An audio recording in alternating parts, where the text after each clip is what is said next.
Yun po, no? May nananaganap pong epidemya ngayon sa ating bansa. Ito po yung tinatawag na tatlong bibe. Ito po ay sasewing itong taon to.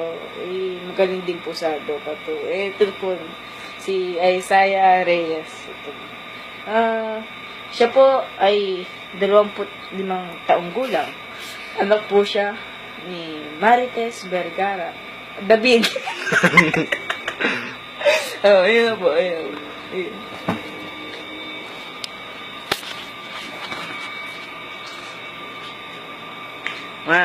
Sing.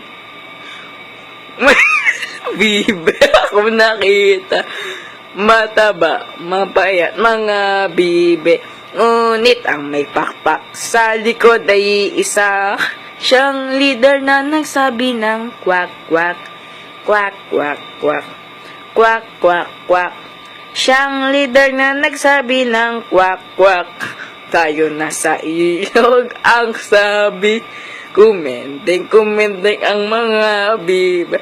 Ngunit ang may pakpak sa likod ay isa. Siyang leader na nagsabi ng kwak, kwak,